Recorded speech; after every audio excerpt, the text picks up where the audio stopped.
Hello, welcome to our viewers on ASI News broadcast, bringing you the latest top news for today. Defense bill awaits Congress's return. When Congress returns to Capitol Hill on Monday, members will have 3 weeks of work scheduled and a year's worth of work to finish. The Annual Defense Authorization Act and the 2015 Defense Appropriations Measure await full Senate votes before they can move forward. Lawmakers also will be discussing possible action on U.S. involvement in Iraq, Syria, and Ukraine. And both chambers have promised continued oversight of the ongoing Veterans Affairs Department scandals to ensure promised reforms are being made. But the short timeline on the pre-election session likely means most major movement on those issues will wait until November.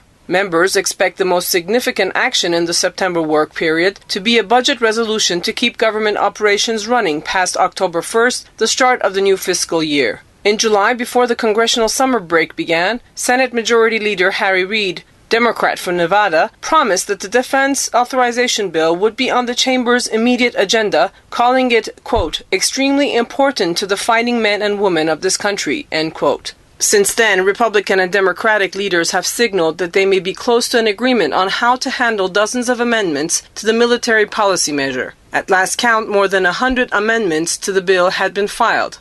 They include a reconsideration of President Obama's 1% military pay raise proposal for troops in 2015, a review and restructuring of military sexual assault response, and ongoing battles over preferred Pentagon program retirements. Last month, Senate Armed Services Chairman Carl Levin, Democrat from Michigan, said he would also include in the debate a review of surplus military equipment sales to local law enforcement in response to the public outcry over the armaments wielded by local police during the August protests in Ferguson, Missouri.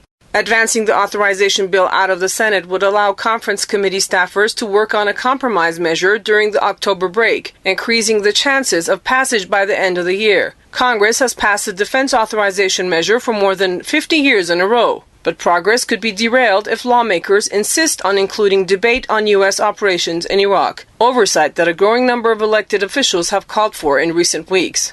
Obama has taken criticism from both parties for his decision to authorize only limited, quote, humanitarian airstrikes in response to advancing Islamic State insurgents. Republican hawks like Senators John McCain, Republican from Arizona, and Lindsey Graham, Republican from South Carolina, have repeatedly called for a stronger U.S. response in the region. But Senator Tim Kaine, Democrat from Virginia, has spent recent weeks demanding the White House seek permission from Congress before escalating further, arguing that the new conflict needs a new authorization of military force. Thus far, administration officials have resisted those calls, saying the White House is acting within existing authorities and has kept Congress informed of all military moves. More than 1,000 U.S. troops are now in Iraq in consulting and intelligence gathering roles, but Obama has insisted there will be no deployment of ground fighting forces. Department of Defense releases first quarter suicide information.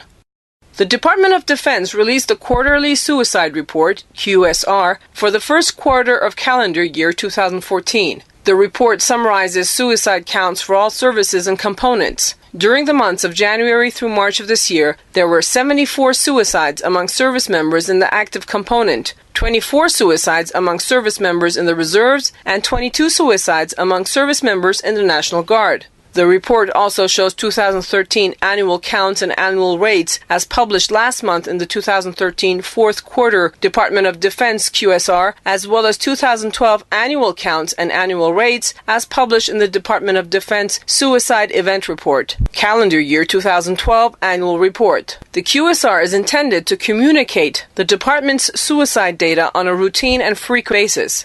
A breakdown of first quarter 2014 suicide counts and resources for service members and their families who may be facing challenges can be found at Defense website. One resource is the Military Crisis Line, which offers free and confidential support to service members in crisis or anyone who knows a service member who is. The service is staffed by caring, qualified responders from the U.S. Department of Veterans Affairs, VA, many who have served in the military themselves. Support is offered through the crisis line, online chat, and text messaging services for all service members, active, National Guard and Reserve, and veterans 24 hours a day, 7 days a week, 365 days a year by visiting the Military Crisis Line website.